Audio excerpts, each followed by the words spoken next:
This episode is sponsored by Sentry.io. Recently, I came across a great tool for tracking and monitoring problems in my apps.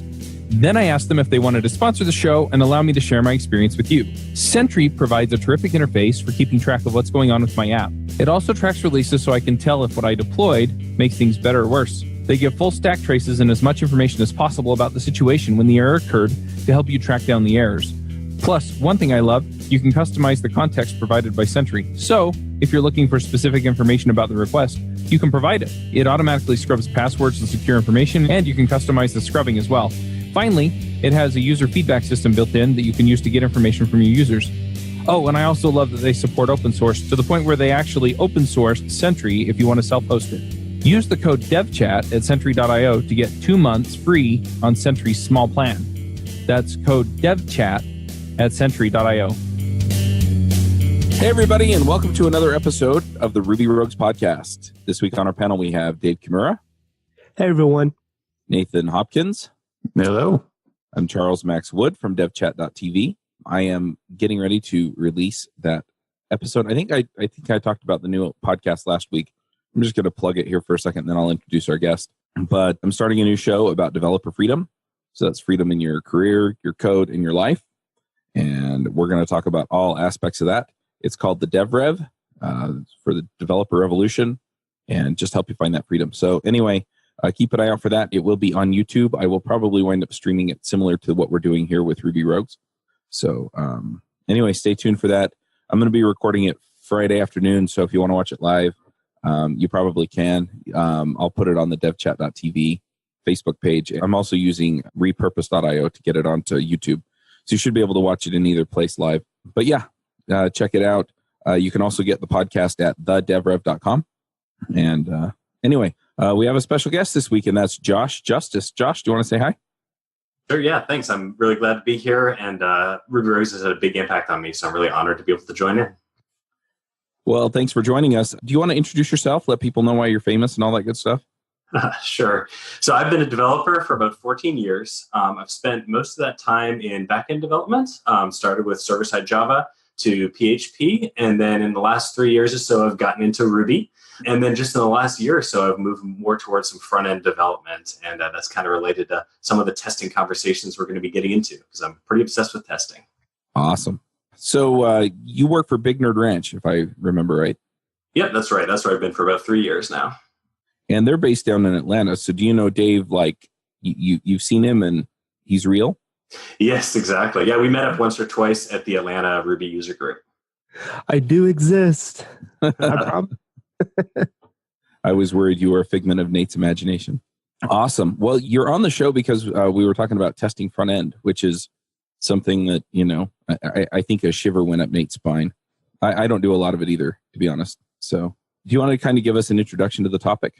Sure. Yeah. So when I started at Big Nerd Ranch, I was hired as a Ruby developer. And then over time, over the several years, we've moved to more and more front-end testing, like a lot of us in the Ruby front-end development, as a lot of us in the Ruby community have, to include that in our offerings and what we do. And so as I started to look into using React and Vue and other front-end frameworks, I really wanted to be able to do the kind of testing that I learned in the Rails community, especially. It had just had such a huge impact on my developer freedom, my developer peace of mind, that when I was considering developing in something new, I wanted to know how to test it. That was like the first thing on my mind. And so it's been a bit of a journey. I think that the front-end testing world has come a long way in the last 3 years, and there's kind of some specific tools that I'm really excited about.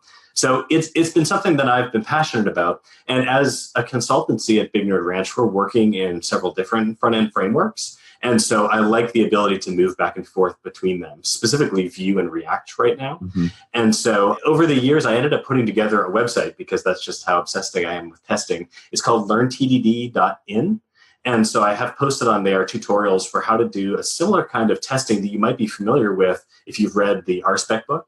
The similar kind of outside-in testing approach in React and Vue and Ember, and in Rails as well, just to kind of record how I do testing on Rails on the server side.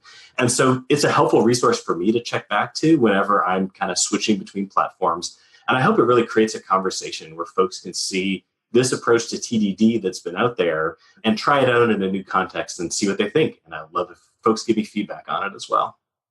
Nice. So how often are you bouncing between React and Vue? Right now, it's been kind of in my side learning that I do a lot of bouncing. I've been on one Vue.js project with a large client for about 6 or 7 months now. So I'm not turning over between projects too much. But as I'm doing some screencasting with Big Nerd Ranch, some live streaming, side project research and things like that, every month or so, I might end up going back and forth. And in the last little while, I've been working on just some tiny open source libraries. And because I'm so indecisive when it comes to front-end frameworks, I end up kind of building them out with React compatibility and Vue compatibility, just so I can defer having to ever make a decision or commitment on the frameworks. Nice. Now we have shows on Vue and React, and I'd love to get you on those shows and talk about this approach because it's an approach that I'm familiar with in Ruby, and I had never found a good way to do it on the front end. And then that's why I never did it. I mean, Selenium, oh my gosh, what a pain. And Capybara was kind of a halfway measure that never quite got me all the way there. And so, yeah, your approach with Cypress, I was like, this looks easy. Yeah, I've had a really good experiences with Cypress. I think I've always been sort of a middle of the adoption curve kind of person. And so, I got into Rails just a few years ago, and I tell everyone the testing paths in the Rails world and in the Ruby world are really well trod now. Like a lot of the principles have been figured out, like for Rails on the server side in particular, folks have figured out what works really well. And there's disagreements, of course, but you can find lots of books that will walk you through a good approach in Rails on the server side. And so even as we were talking about Capybara before the show, I had gotten really good recommendations from my team at Big Nerd Ranch about how much to do or not do JavaScript testing in a Rails app. But I had experienced, folks had steered me away from WebDriver testing and Selenium testing because of some of those pain points. So I have avoided, I think, experiencing a lot of that. But as I've tried out Cypress, their big argument is that it's a totally new architecture for testing that takes the kind of rich front-end applications that we have these days into account. And I've had a great experience with it so far. One of my teammates just started using Cypress on his client project for the same client. And it's been transformational for him. He's been doing React and Rails development for a long time. And it has really helped him test out this legacy application because it doesn't have any knowledge. It doesn't need to have any knowledge of what front-end framework you're using. It can just hook into the browser and into the DOM. I think Charles mentioned something, Nathan, about the shiver in your spine for front-end testing. Have you had specific negative experiences there you'd like to share? Well, no, it's not so much that I've got negative experiences with testing. I'm somewhat limited in my front end formalized testing, and nowadays I'm actually trying to minimize how much JavaScript I'm writing. So I'm a huge fan of Stimulus and actually Live View from the Phoenix framework side. So I've been trying some strategies similar to those types of things. But I'm curious with your testing approach. Sounds like it might work quite well with a Stimulus front end as well. That's great. I think I've been interested in Stimulus. I've just thought about it in the last couple of days. I think there's a big push in some corners of the web community towards considering more server-side rendering as we think about the cost of all the JavaScript we're shipping down. And if it's always needed, sometimes it is or provides a big benefit, but maybe it's not always. And if Stimulus or if Live View provide a good happy middle ground where you can get a lot of the interactivity without the complexity of a distributed system, there's a lot of benefit there. And I think Cypress would be great to try out there. I know that they say that Cypress is for any kind of web testing you would want to do, even for server rendered apps. And so it's hooked into the browser. And so I think it would be a great fit for that medium ground, even as you're thinking of refactoring to it. That's something that got me excited in the midst of my kind of hesitance to commit to any one front-end framework. The fact that I could learn Cypress and then apply it to React or Vue or Stimulus or the latest thing that comes along, the fact that it could carry over between those is really nice for me. And it's really useful as a consultant to have a tool that I can pull out of my toolbox regardless of what new front-end approach I'm trying. So what's your recommendation for somebody wanting to get started with Cypress? Cypress's docs are really great, and so you can definitely check those out to get a sense of how it works. They have a few different conference talks that walk through how it's set up, as well as some of the philosophies where they recommend principles like, for example, don't run through your login screen every single time you're running a new test, but instead hook in using the way Cypress can hook into browser facilities to set a cookie or to stub out network requests so you don't need to actually go back and hit the server. So they have a bunch of great resources there. And certainly if you're familiar with outside-in testing or RSpec testing on the Ruby side, my conference talks on TDD in Vue or TDD in React could be very useful to follow through the TDD approach, not just the, here's mechanically how to use the tool, but how could I see myself going through a flow that would walk me through building out a feature? Yeah, I think that Cypress, I've looked into it in the past, and it definitely is a pretty cool solution. But one thing that kind of left me a bit confused about it is that it appears that you have to have a environment already stood up and running. So it's not really something that you can incorporate into your CI/CD. Is that accurate, or has it since changed where you can now include that? When you say an environment that's already up and running, could you kind of provide a bit more detail on what you mean by that? Yeah, so like a testing environment or a pre-production environment that you would then run a regression test on. So when you run Cypress, it has to point to a endpoint accessible URL.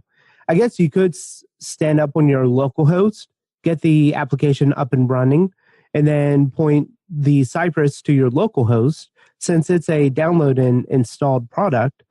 But if you were to incorporate that into your continuous integration and continuous delivery, does it work in that fashion, or is it something that you're really going to only be able to test locally or on a existing environment that's already stood up? Well, luckily, I just tried out Cypress on CI for the very first time last week. So if this had been a week earlier, I would have nothing to say, but now I have more than nothing to say. So Cypress has a few different approaches. They have a few different approaches to this. Their docs talk about CI and how you can use Cypress in a CI-like environment. So the new Vue CLI 3, if you're using Vue.js, has built-in support for Cypress. So you can choose, as you're standing up a new Vue project, to go with either Cypress or Nightwatch for end-to-end testing, or nothing for end-to-end testing. And so when you run Cypress from within Vue CLI, the one command will actually start up a testing server, and it will run your Cypress tests against it. So you don't need to be running an independent environment locally or on CI. So that's nice and convenient. If you're working in React or some other setup, then you would need to start up your server somehow running on one port and then run Cypress to go over and hit that other port. And their docs get into that. I had thought that it might be a good idea to be able to start up the server from within the Cypress process itself, because we're used to that in the Rails world as well, and it was included in Vue CLI 3. In their docs, they actually recommend against that, and I hadn't dug in enough yet to see why. But they had some instructions in there that I've just put into place in the last couple of days to, whether it's in Circle CI or just a bash script running on an arbitrary CI server, to be able to start your server for your application, wait for it to be started and accessible on a given port, and then start up Cypress to hit it. And so that is an approach that they would recommend. Now, it's interesting because there are trade-offs there. Like, one of the nicely trod paths in Rails testing is just how integrated the test runners are. And so you just run RSpec and you know you're good to go, RSpec Rails, and it's all hooked in. I had a similar experience in Ember. So Ember was actually my first substantial front-end framework that I looked into. And there was a gentleman named Torun Billups that did an outside-in testing tutorial in Ember. And it was really influential to me. It was the first time that I had like a lot of us who've been around for a while, I had done jQuery front-end development, a little bit of Backbone front-end development. So the idea that I could have a front-end that was robust enough to even have a testing framework available out of the box was really new to me. And so that his outside-in TDD tutorial was what really gave me the vision to look for ways to do the same kind of testing in other front-end frameworks. So Ember and Rails have the testing built in out of the box, and somewhat Vue CLI 3 does as well. So if you're using a React approach where you're kind of assembling the framework and your whole application stack, you need to do a bit more custom wiring to put things together. And that's kind of just a general ecosystem trade-off you'll experience. But I think the paradigm of getting it all running on your one CI server is something that you can follow just as well with Cypress testing. It just might take a little more work. Cool. And how can you test code coverage? Because that's kind of where my other, I guess, hiccup with a service like Cypress is that I want to know really how much of my code coverage am I hitting? And because it is having to hit a endpoint, so the application's already up and running. It's not actually going through parsing the files per se. Is there anything that kind of gives you any indication of how good your coverage is with these Cypress tests? Let me ask a follow-up question, just because I've seen a few different people in different environments take different approaches to code coverage. Like on your server-side Ruby or other contexts, like how do you approach code coverage in other contexts than on the front end? So on the back end, we use SimpleCov, which is a pretty cool gem, which gives you a breakdown charts of all the different files in your application. And as it runs through each test, it's able to append to a separate file what lines it's hit. So if you have like a if block, if something is true, then otherwise, if something else is true, if you only ever test and hit something in that first if, then the second part would not be covered because the code's never touched it. So that way, you know that you have a potential risk that this other part of this method is not being touched. Gotcha. That makes sense. That's helpful. So actually, the first project that I've worked on that we've been using code coverage is this Vue.js project for a client. And Vue CLI 2 and 3, I believe, both include code coverage by default. And so they're turned on and available for you. In those Vue setups, the code coverage reports just on unit tests or component tests. So the end-to-end tests don't factor into that. And I think the idea there is that it might just be a pragmatic thing, like maybe it would be hard for them to cover it with end-to-end tests. But it also might be, hey, like we want full coverage or to know the coverage we have at the unit testing level. And that's been a good experience for me to get to see a sense of the benefits of code coverage. Sometimes when I'm writing my personal projects, I realize there's nothing that was asking me or forcing me to test this branch. That's interesting. I think my experience at Big Nerd Ranch has been, we haven't reached for code coverage tools a lot on our Ruby projects or other projects. And I think the reason why, just like the reason that we haven't felt a huge need to try out TypeScript yet, has been, for our small consulting projects, usually we just have 1 or 2 or 3 web developers working on them.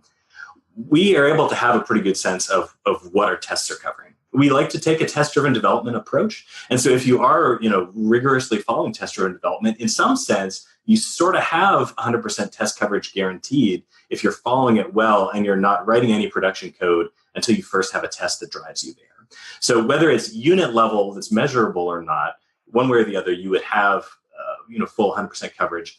Now, of course, when you have a large team, like even on this client project, we have about 8 or 10 developers. In that approach, even assuming everyone had the best intentions of fully covering things, that's just a lot of people and a lot of PRs to review, where it can be hard to know for sure if someone had forgotten something. And if somebody misses a branch or misses covering something with code, I can see the consequences rippling out a lot more to a larger team. So I think for like very small teams or individuals, if you want to follow TDD for other benefits, I think you may not need to worry too much about formal code coverage metrics, but on a larger team, there could be good reason to do that. And at that point, if the tools are best served for doing code coverage with the unit tests, it might make sense to say, well, what percentage do I want to shoot for unit test coverage, and then not really include end-to-end tests? Now, if Cypress may have some facilities to kind of measure the code coverage they have, I haven't looked into it yet. But if there are no options for that, that's the approach I might recommend. Now, are you using a tool like Istanbul? I think that's what CLI pulls in, Vue CLI. Yeah, Istanbul is the one. I have heard at a conference recently, someone from the Node core team mentioned some features built into Node 10 for automatic code coverage testing down at the engine level. And so there's some cool possibilities there. But I think at least Vue CLI 2, which is what this client project was, is using Istanbul. I think I've heard some similar rumors, but I don't know if I can substantiate them. So cool.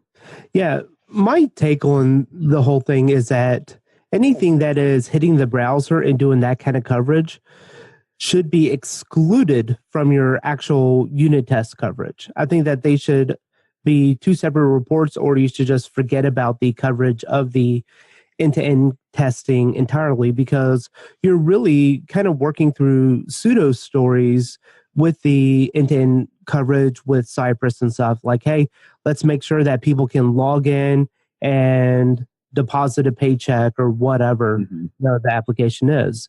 And it's not going to go through the more intimate scenarios that you may have with something like unit testing or integration tests. So I think that the coverage results that you would get from a unit test or integration test is going to be a lot more useful and accurate information of actual true coverage.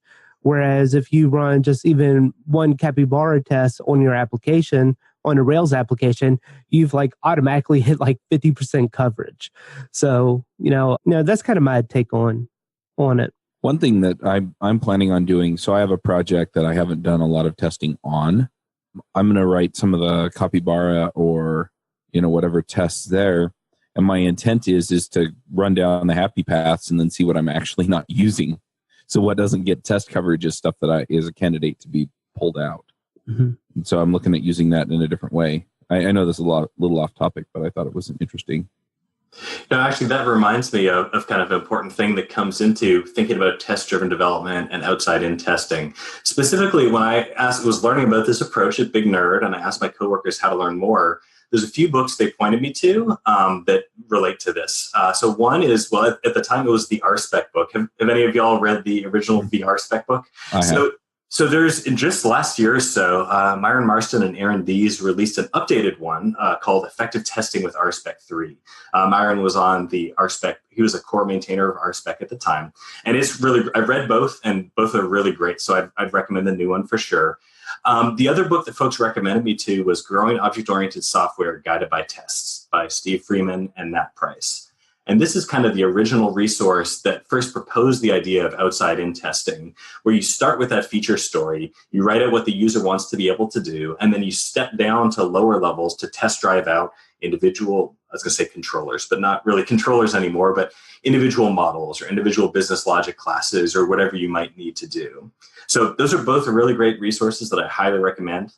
And in that approach, if you follow it by the letter, then you would really have an end-to-end test that would cover all the functionality in your app. Like all the edge cases you have, you would write out an end-to-end test that would cover them.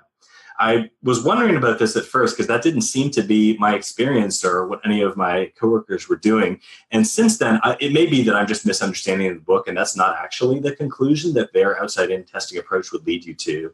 Instead, it seems very common to do just what Charles said, which is to end-to-end test the happy path, maybe one error path. Like the example I always go to is for like a credit card payment form. Maybe you would show an error that would, like maybe you would have an end-to-end test that would show validation errors, but you wouldn't test every single possible validation error. And maybe another one that showed some kind of credit card error, but you wouldn't need to handle card decline, invalid credit card number, can't connect to the credit card server. Those things could all be done at the unit test level. So that seems to be the pragmatic approach that I see just about everyone go to in Ruby and on the front end is to, I shouldn't say just about everyone because there's lots of different views, but I don't see anybody recommending test driving every single part of your app from the outside, but instead to use those outside-in tests to use the acceptance tests to drive out the main features of your app, and then use unit tests to drive out various kinds of edge cases. I'm actually doing a live stream on Fridays now where currently I'm going through test-driven development with React, with Cypress, and some other React-specific tools for the lower-level tests. And we've just gotten to that point where we're starting to add in edge cases, and we're driving those out at a lower level so that we don't have to make those end-to-end tests longer and longer. I'm not sure if it's been y'all's experience, but some more advice I got from Ruby folks was that if you put everything in your end-to-end tests, they can get very slow. Even if you're just using rack test, even if you're not going through JavaScript, those test times can get exponentially larger and larger. And so that's a great pragmatic reason not to put every single thing in your end-to-end tests, that you can get diminishing returns and your test suite can just get unmanageable over the years. And how is this stability with tests like Cypress doing the end-to-end tests if you are testing against a stood-up environment? Because if you are testing something like a login, then that user has to already be created. Then if you're going to, like, let's say a Twitter app, follow another user, that other user already has to be created and not followed. So how do you handle those kind of tests? I think we're really spoiled in the Rails world because of those well-trodden paths, as I've mentioned. It's just so easy to be able to create records, direct database access, just use FactoryBot to create those records that you need for an individual test, and they'll be rolled back. And it seems like even in upcoming versions of Rails, even parallel testing will be handled by default. So on the front end, it's a bit different, and it does get more complex as a distributed system where you might have a different backend. I think the answer depends on if you're wanting to have your Cypress test connect to your backend server as well, or if you want to stub out the backend. So for the small, I've only gotten a chance to use Cypress on side projects so far. And for those, they've been simple enough that I don't feel the need to connect the front end and back end together. So I'll have my Rails API. That's what I always use for my APIs on the back end. And I'll use some RSpec tests for that, just doing request tests to confirm that the endpoints I need are there and maybe that some authentication protection is there. And I can use FactoryBot as usual for those. Then on the front end, I'll use either for Ember or for other frameworks where I might use Cypress.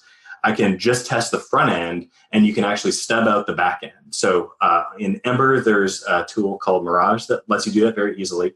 I would use Cypress has built-in facilities to do that for other frameworks. And so some friends of mine that have used Cypress in production, that's what they reach for, is to stub out those requests. So as you're doing one test at a time, you can stub out the back end to be able to just return the data you want at that time. Now, I think there is also definitely value of having end-to-end tests that are more end-to-end in that they are running through the back end as well. I would actually stub out external services that you can't control there. But if you think about your front end and back end as one unified application, it can make sense to have some test coverage there. You might even, have fewer tests that run through the whole stack and then more tests that are just isolated to the front end application itself. But in that case, you'd probably want a unique environment. I know that Cypress has the ability for you to kick off command line commands. And so you could set up a rake task that would set up a certain, fixture of data for a certain test scenario, or one standard fixture that would set everything up for you. You would probably want to use something like VCR to stub out, Twitter API requests, GitHub API requests, or something like that. So at that point, you potentially be drawing on some of the Rails technologies that we know and love. But just having two systems talking to one another is going to be inherently a bit more complex than if you just had a Rails server rendered app, which is kind of the common scenario whenever you get into having a front-end app separately as well. Do you run your own freelance business? Or maybe you're thinking about picking up some business on the side? Well, then you need FreshBooks. FreshBooks is the quickest and easiest way to get invoices out to your clients. It's easy to use. It works anywhere, available from any device, on the desktop, iPhone, iPad, Android, and all of your data is backed up and secure. And it makes it really easy to get organized and get paid. You'll be tracking time, logging expenses, and invoicing your clients in no time. You can also save time billing, freeing up several days per month to focus on the work that you love, and you get paid faster. FreshBooks customers are paid on average 5 days faster because there's a link on the invoice that says pay me now. And it's a great way to grow your business. Plus, FreshBooks is offering a 30-day trial. That's right, 30-day trial if you try them out. So go to gofreshbooks.com/devchat and enter devchat in the How Did You Hear About Us section. Once again, for a 30-day trial, go to gofreshbooks.com/devchat and enter devchat in the How Did You Hear About Us section. Does that answer your question or provide some thoughts? Yeah. So I think my biggest takeaway is that we should abandon front-end apps and just go straight to the Rails rendered apps. Or did I miss your point there? It's so, I have been thinking about this recently, though. The circles that I've been in is we've been looking for what contracts fit with us and what the kind of companies that Big Nerd Ranch tends to work for. Those rich JavaScript-based apps is what the demand is for right now. And so we're having a lot of success with that. And I've seen a lot of the benefits there. In particular, I've dabbled in some native development, and I've got on iOS in particular, and I've gotten to see some of the benefits there, but also the cost of what it takes to build out a native app. And so it's really made me fall in love with the web and just the possibilities of the web platform. So I love to be able to create rich JavaScript applications. At the same time, like I mentioned before, there are some intractable challenges there where you have to think about how much JavaScript you're shipping down.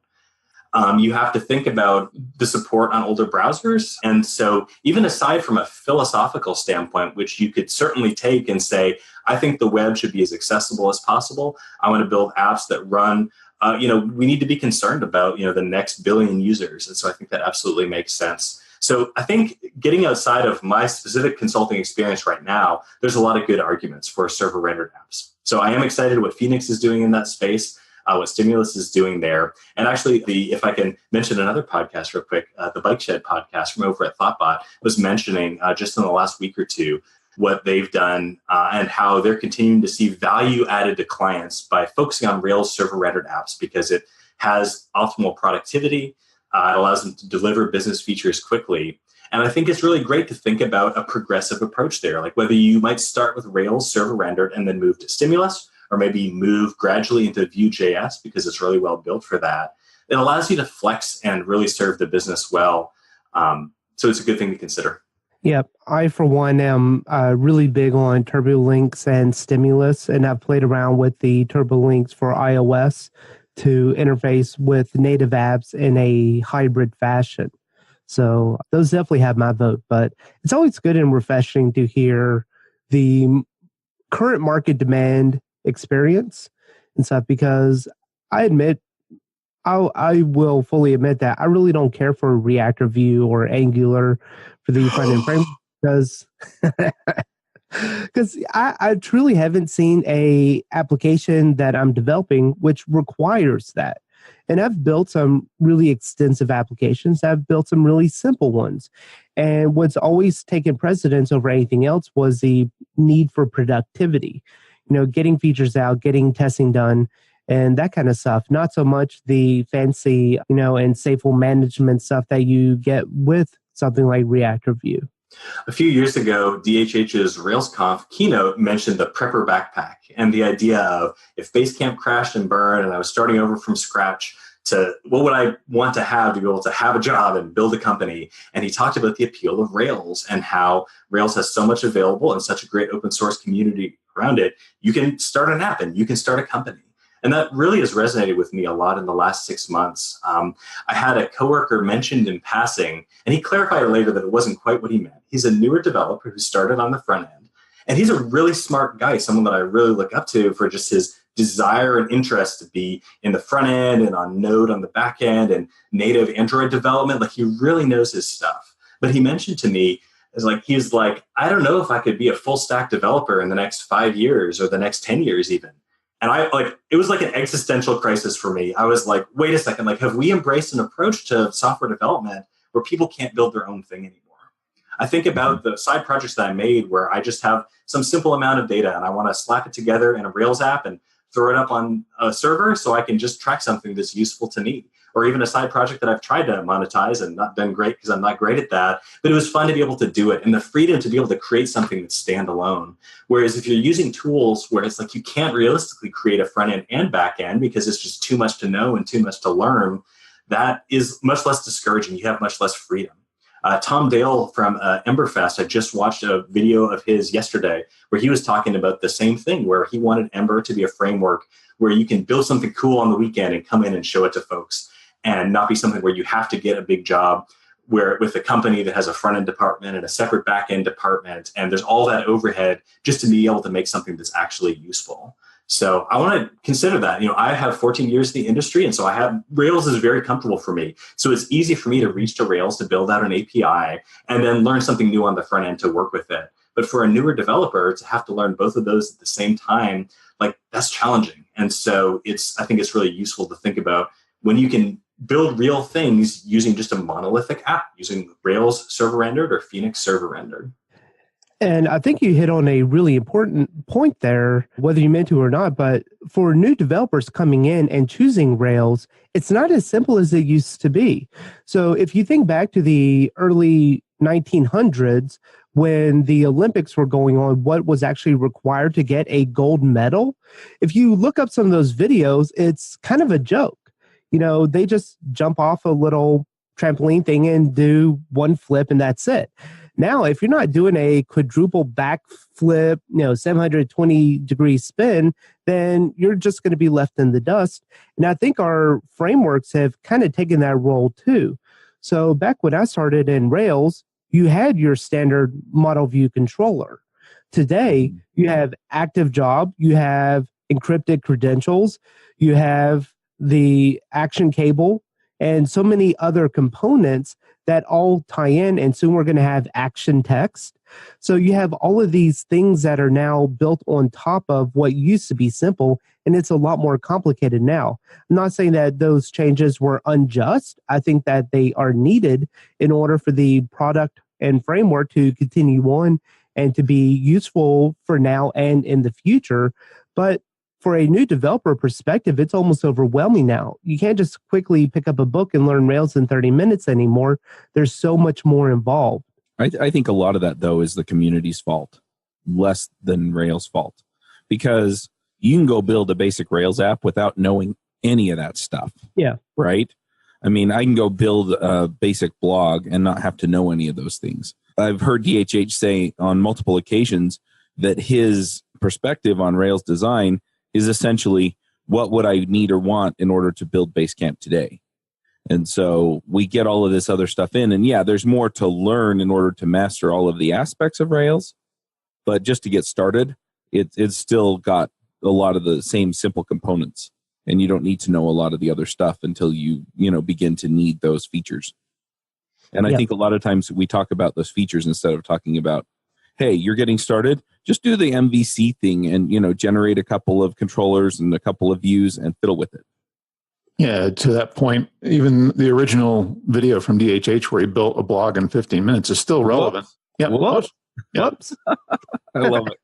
I think the counter argument to some of the complexity, I think on the JavaScript front, a lot of folks would say that's where serverless and Lambda come in, because they're commoditizing the back end through that and saying, well, just go write some JavaScript functions and you magically have a back end, right? And to some degree, you can get away with that. We did an episode on JavaScript Jabber where we explored that approach. And it's appropriate for some things and not others. But yeah, it's definitely powerful. And you don't have to worry about any of the infrastructure, any of the framework stuff. It's just, I have this thing and it needs to do this other thing. So have you guys ever tried messing around with serverless functions and stuff with AWS Lambda? Okay, so I have, and I built a authentication so you can log into an app, you can tap into some GPS, get your location, and you can send some events back to the quote server. And that's not easy. There is not a good flow or good overall idea of workflow within a serverless environment. So doing the user authentication, you're hitting a completely separate database than you normally would if you're using AWS and going to use something like Cognito to handle your list of users, authentication, and the authorization into the app. But then you have other areas in the application. Well, this kind of user, this role should have access to this kind of thing. And there's a huge disconnect between the two. And I guess that is the purpose of serverless. But I would say that we're still very far off. We're going to need some kind of like serverless framework that kind of ties it all in together to make it easier to develop. Yeah, there is a serverless utility. This is not what the show's about, but I'm just going to throw it up. There's a serverless utility on NPM, and you can actually go to serverless.com, I think it is, and it'll show you how to use it. But it makes a lot of that setup a whole lot easier because you just add your AWS credentials or Azure credentials, and it'll set it up. I've also found, though, that if you're talking about workflows, that Azure is actually a little bit easier to reason about than AWS for this kind of thing, Azure Functions. Yeah, interestingly, this conversation does tie back to the testing topic in the sense that in the serverless world, your units are smaller and easier to reason about, but it's a little more difficult to retain that holistic view of the system, right? And so kind of the outside in type of testing, once you drop into the lowest level, you're thinking of in small terms with your unit test, but then you come all the way back out to your full integration end-to-end testing. And now you're having to think about the system holistically. That's an area that I think Rails with a server rendered app has really nailed it. Like you really can't get involved with Rails without maintaining that holistic view of the system. Yeah, I think that kind of complexity is exactly why I've been hesitant to look into serverless too much. Not that I'm opposed to it, and consulting project comes in that needs it, then sounds good, time to learn.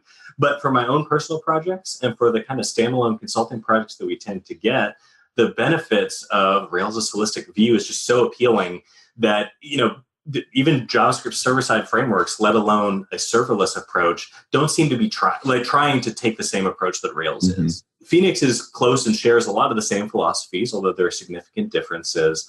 But I just see so many of those benefits of that unified approach. Like I think about the concerns and lessons learned that folks have shared from a microservices approach. And serverless seems to be even one step further in that direction, which I'm sure has plenty of benefits, but also has plenty of that complexity and cost that Nathan shared. So this relates to like a personal view of mine that kind of informs why I've kind of made this site to share these views of testing. When it comes to technology, I would rather take smaller steps. Like I'm more concerned about us losing lessons that we've had in the past than I am about us not moving fast enough to embrace new things. So I'm happy for folks to kind of be out on the bleeding edge and cut themselves on it. And sorry about that, but please share with me your lessons learned. I like to move into things where, it's time to start kind of laying down the tracks. I mean, to go back to that metaphor, time to start cutting away the path that people have snaked through the woods to kind of make it more easily travelable. That's the time that kind of appeals to me to get into technologies, because then I can ensure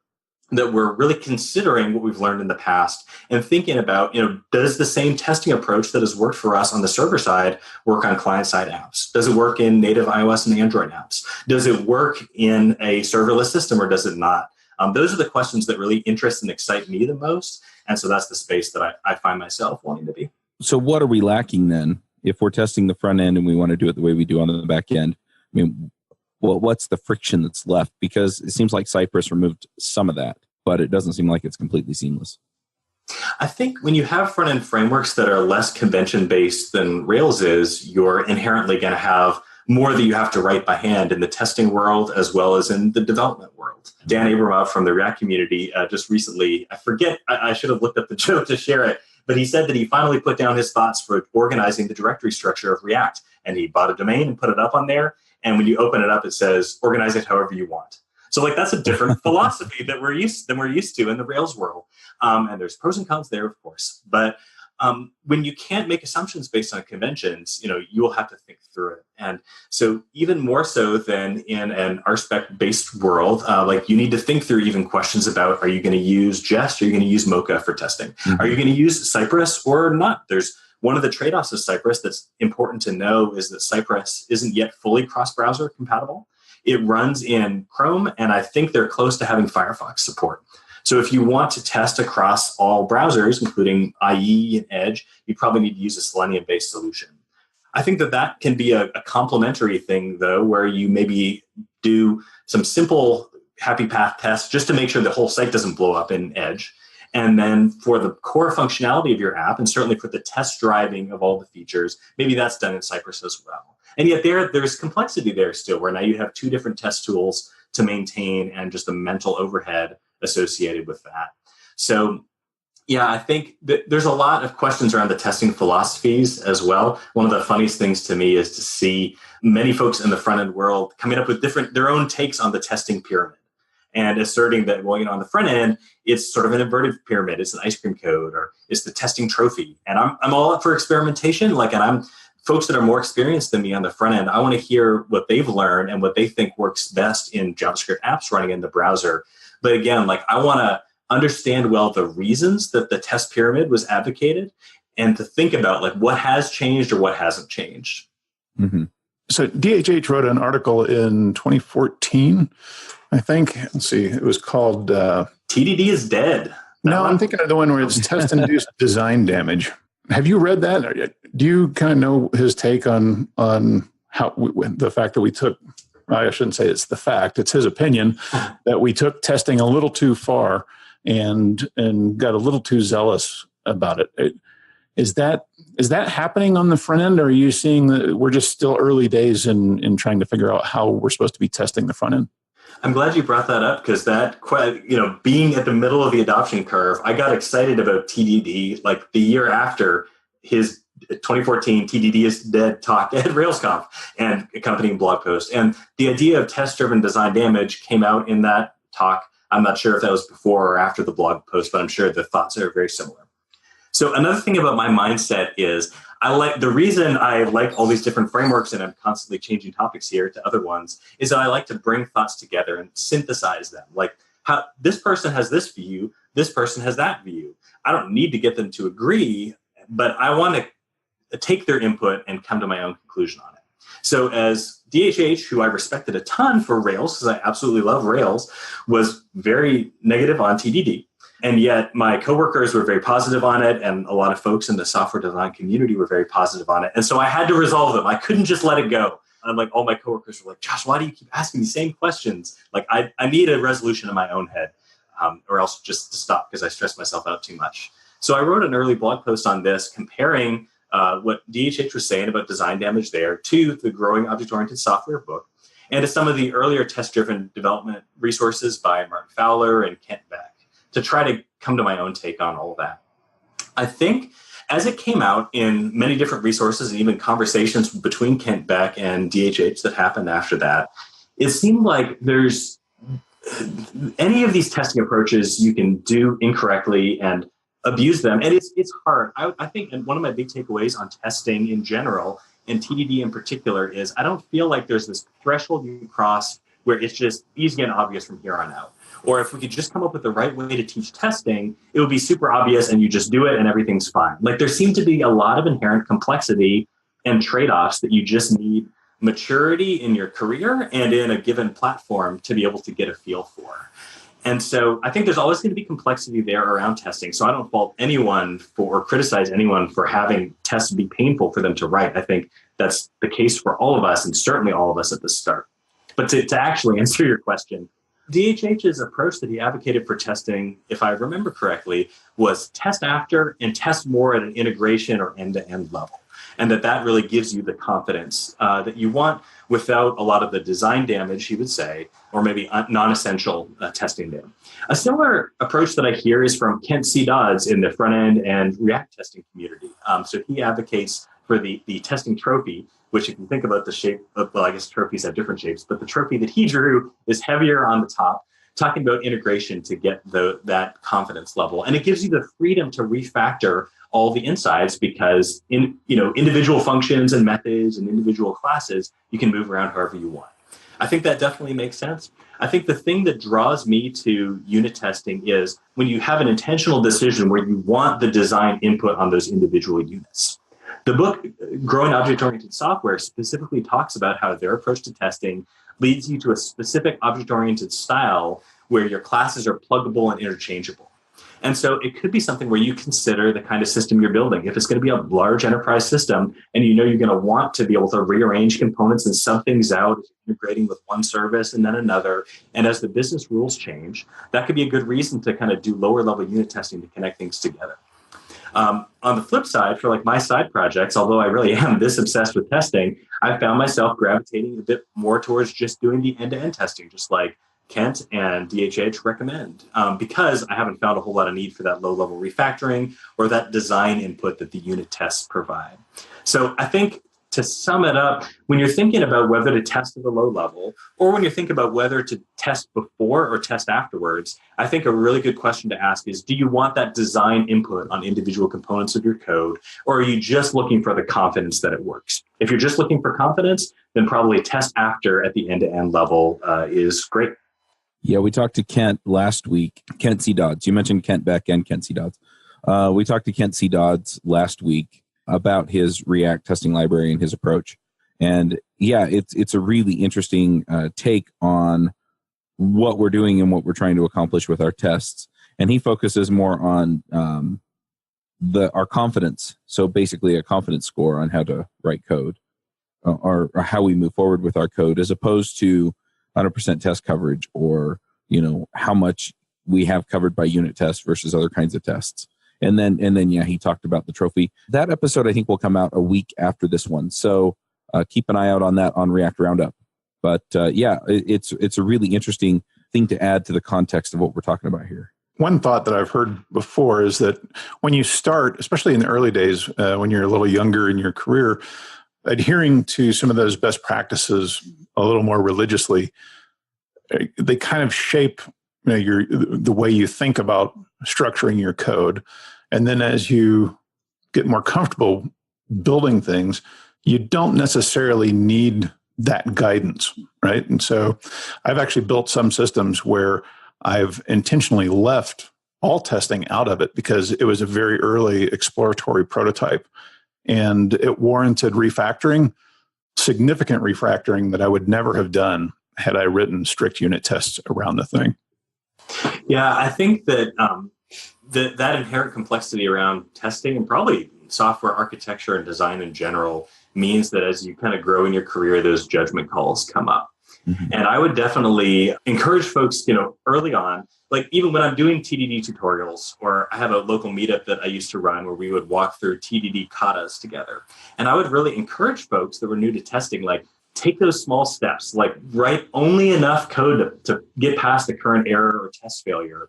And they would say, well, why? Like, I already know the implementation I'm going to use. And so the first answer I might give them is so that you can, like, if your emotion is like, I'm just going to write the whole thing because I already know it, but then you won't be ready to take small steps when you need to. So as I've learned more about these things and practiced them, I noticed when I'm on a client project with an existing code base or in a new framework, like when I first started in Vue.js, where I had a lot of uncertainty about how things came together. And so whenever I was refactoring or even writing something new, I would take a very small step and then I would run the tests and see the feedback that I got. So I got to really feel for when that feedback was not just a way that people talked about testing, but it's like, it is really concretely helping me right now. And then from my side projects, when I felt like, I'm exploring a new way to do authentication in Vue and a new way to serialize the data to the server. And I just want to put it together right now. And it feels like the tests are going to slow me down. And so being able to make those judgment calls. And I think that comes from not just time in software development and not just trying new things, but also reflecting. That's something I've learned a ton at Big Nerd. I got to go to a Sandy Metz training several years ago. And that idea of reflection in pair programming and in mob programming altogether, to really think through the why of what you're doing and to learn to be able to articulate your thoughts on a piece of code and on a testing approach was super invaluable to me to get a sense for these principles, to get a sense for the trade-offs, and just to get a sense for myself on when I have an instinct. I never would have trusted instinct several years ago, but I'm learning to have an instinct for something about this. Just it doesn't feel like I have the confidence and the assurance, and I'm not quite sure why yet, but let me try a different testing or not testing approach and see if that helps. Mm-hmm. Yeah, there's no question when you test, every time I test, I'm surprised at how it starts to shape my thinking about the code and how I want to structure it. And I'm always surprised at how many bugs I catch in code that you thought was actually operating. The challenge, I think one of the risks with it, if you go too far, is a bit of a sunk cost fallacy. So for example, in that project I had mentioned before, I ended up where I needed to throw away about a third of the entire project. There were data models, there were big swaths of code that I needed to throw away. And I would have been far more reluctant to do that had I spent the effort to really robustly test it. Yep. So I think my overall view is testing is important, whether it's acceptance testing, unit testing, integration tests, they all have good value. But I definitely am a test after the fact, and I use more of the DeWitt style of development. That's my self-key term for develop with the intention of testing. And the idea behind that is you develop first, you write the features, you get it working on the browser how you want, but you keep in mind that you're going to have to come back and test this. So don't write 500-line methods because you're not going to be able to test that. Don't have things so abstracted that there is never any kind of entry point to anything. So have a common pattern that you use, like a class that you're creating, have a call method for the entry point, and make the methods short. Don't have too many public methods. Have a lot of private methods that are not exposed to the API. So you don't really have to test those as much because they're just consumed within that class. Yeah, I think that kind of approach to testing, like the idea of thinking about how you're going to structure your code to make it testable, is the kind of thing that can be challenging at first, but it's one of those other things that as you grow in experience, you have more sense for it.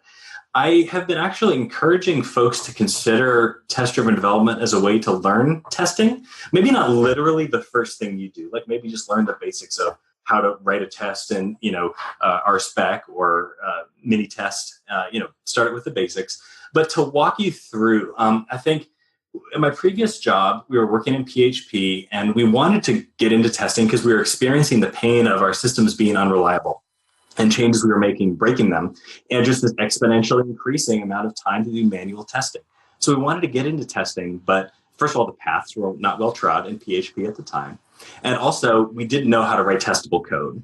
So if folks talk about unit test or lower level test, drawing out what's testable or not, drawing out exactly what you just mentioned, Dave, for the downsides of long methods, the downsides of tight coupling and hard coding to individual classes. And so if you do test-driven development, in some cases to learn, it can show you what what a more testable code looks like.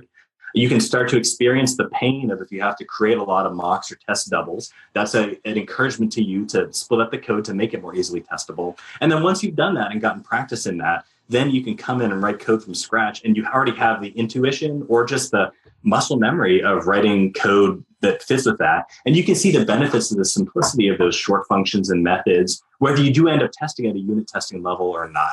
So I think the practice, the discipline of testing or test-driven development can influence your design, whether you're writing tests on an individual project or not. Yeah, I've had conversations with Corey Haynes, and he mentioned that periodically he's a test-driven, test-first advocate. But he's mentioned that he goes through and periodically he'll go for a month or two without writing tests first. And he mentioned that, yeah, his code tends to be structured the way that it comes out when he does do test-driven. And it informs, the things that he likes about the code. And at the same time gives him the opportunity to explore, different areas of how he wants to, build code in the future. And so it's interesting just to kind of do the mental exercise and go, okay, I haven't done this before. Let me try it for a month or two. This is a flip side of what Corey does. But, try TDD for a month or two and see what comes out of it that you like. And then see if you can make that, like you said, an intuitive part of the way you write code. Yeah, it can be beneficial, especially working in consulting now, where we do some staff augmentation, where we join client teams instead of running the project internally at Big Nerd Ranch. And so they have their own approaches to testing. And so instead of seeing that as something to grumble about, like I've decided to take the approach of like, I want to learn something new here. Mm-hmm. And so our testing approach on this Vue project is different than what I've done before. So we test individual, JavaScript inherently is kind of more functional than Ruby can be. So because you can access individual functions directly. And Vue's state layer that they have also is set up that way where you have a lot of individual functions. And so we've taken the approach of each function we're testing directly. Even if you pull out a helper function to kind of extract some duplication, test the helper. And so this is interesting and new to me because in some senses, you could think of that as an implementation detail. Like the rest of the app doesn't need to know that I have this helper function. It just needs to know that this computed getter or this action that sets some data works the way it's supposed to work. So that was my initial inclination, was to test this kind of state management object as a whole. And I had heard a lot of principles in the Ruby world about kind of leaving those implementation details in there. But because it's interesting how the language directs you that way, because it's not an object that has, like in Ruby, that has private and public methods and accessors, but instead, like these are just method or functions that are exposed directly. Mm-hmm. And so you can make the judgment call about what level you're going to test at. And so we've seen some benefits of doing the lower level testing on individual functions. Some of it is covering edge cases that would have been hard to get to otherwise, or harder to understand in the test what you were trying to accomplish there. But on the flip side, as Dave and Nathan were mentioning, that kind of that makes your test very coupled to the implementation. And so refactoring always results in us changing the tests because we're changing something, and so we have to change the related test. It's a discouragement from doing too much internal refactoring. So there's trade-offs there. And so I've been glad for the experience to learn that. And the team is receptive. So if we were seeing a real undeniable cost to doing things a certain way, they'd be up for changing. But it's been great to just kind of be challenged to do something new. This reminds me of something that Kent C. Dodds mentioned a few days ago about testing implementation details. And I got thinking about that and what's involved. And I want to explore it more sometime soon, and I'm sure folks have already explored it. But the idea of choosing what level to test at is kind of choosing what you consider an implementation detail.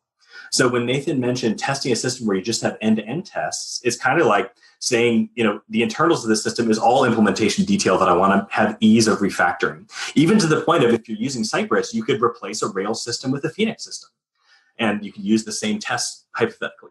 Whereas if you're testing those individual functions, then even the individual function it's only the body of the function that's an implementation detail that you can change. And if you think about something more in the middle where you say, okay, I've got a class, the private methods are not something I want to try to test, even to work around to do it, because that's an implementation detail that I want to refactor. And so I think that's something interesting to think through. For your system, what flexibility do you want to change things out versus what things do you want to decide? This is an interface for me to be able to plug different objects together, and I want to think about that interface of this individual class or function. Mm-hmm.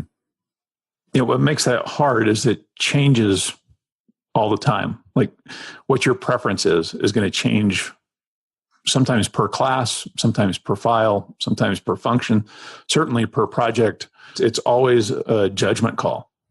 And there's trade-offs involved on, with everything that we do. So we don't have a one-size-fits-all answer coming out of this episode? That's what I was hoping for. You're the consultant. It depends, right? Exactly. That's the job. All right. Well, I think we've covered pretty much everything here. Let's go ahead and do some picks. Is your job search stuck? Maybe you're not getting any interviews with employers. Or maybe you are, but no job offers. Or you may be new and not even know where to start. This is Charles Max Wood, and I'm releasing a new course and ebook on how to find a job as a software developer. The course walks you through the process of finding the types of companies you want to work for, getting their attention, and putting your best foot forward as the candidate they want. I've coached dozens of developers in looking for jobs and have been able to help several people find jobs within 2 weeks to 2 months. So whether you're new to development, can't find a great job that fits what you want, or are looking for remote work from an area without a strong tech community, I can help. Go to getacoderjob.com and sign up today. Nate, do you have some picks for us? Yeah, I do, actually. So this is music for folks when they're programming. I don't know what style of music everyone likes, but for me, I like to listen to kind of trance or just kind of down-tempo beats and things like that. And so 2 albums that I've been listening to lately that have been really helpful for me to get into a deep state of focus and flow are Future Primitives, Subconscious. It was released in 2004. Fantastic. And Carbon-Based Life Forms, Interloper, released in 2010. Both of those are fantastic. Nice. Dave, do you have some picks for us? Yeah, sure. So my first pick is if you have a wood shop in your basement like I do that's in an enclosed area with not much ventilation, then you should have a good dust collection system. I recently picked up one that filters down to 5 microns. So it's thinner than a single hair. So definitely recommend one of those. And I guess while we're on the spirit of music, usually when I'm developing, I listen to Doctor Who theme music on loop. So the same song several hundred times a day, just over and over and over. And I've not gone insane yet. I wonder if somebody hypnotized you with that music now. Send Chuck money. Anyway, I'm going to jump in here with a couple of picks. Since we're talking about music, the thing that I've been doing when I've been writing or coding is I listen to video game music on YouTube. And so I've got a playlist actually on devchat.tv. I think it's called Writing Music or Author Music or something. And I've got a couple of videos that I just turn on, and then I have to switch the tab to something else because it's a video, and as the pictures change, it distracts me. But I really, really dig that. And so I've been enjoying that. And then I've also been, in my downtime on my phone, I've been playing this game on my phone. It's called Disney Heroes something or other. And Battles, I think is what it's called.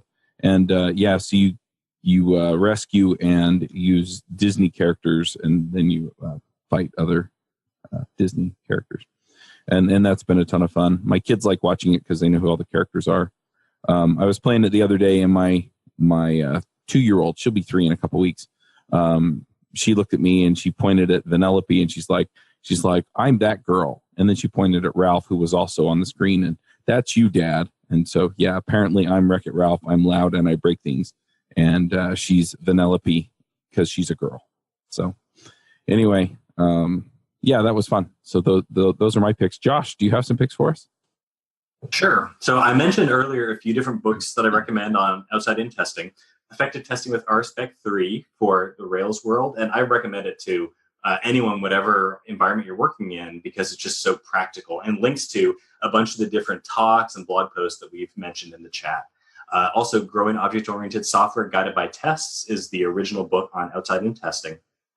A third book that I'd recommend for testing, especially if you're thinking about those trade-offs and you don't want so much of a prescriptive approach, but instead a descriptive approach that talks about different alternatives, is called XUnit Test Patterns by Gerard Mazzaros. I'm not quite sure how it's pronounced.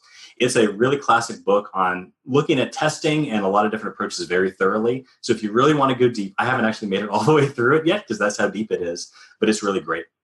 A few other picks are, I've gotten into a few Mac utility apps in the last couple of weeks. So if you're a Mac user, I don't mess with my setup too often, but folks recommended to me long enough that I finally went for it.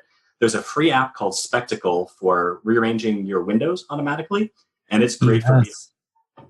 You're a fan? Yes, I'm a huge fan. Spectacle. Yeah, it's changed my life because I found that I was just manually putting windows left and right of each other. So why not automate it? So Spectacle made that very easy.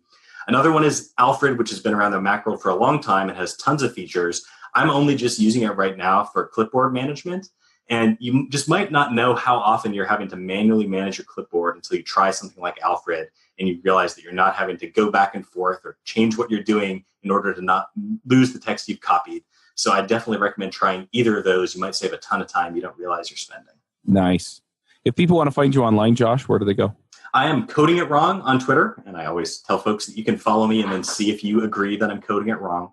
I'm also Coding It Wrong on Twitch, and so I mentioned that I do a live stream on Fridays at 2 p.m. Eastern, and we're going through React TDD right now. I love to have folks join in real time that comment and share their input because I want to learn from other folks and what your front-end testing experience has been like.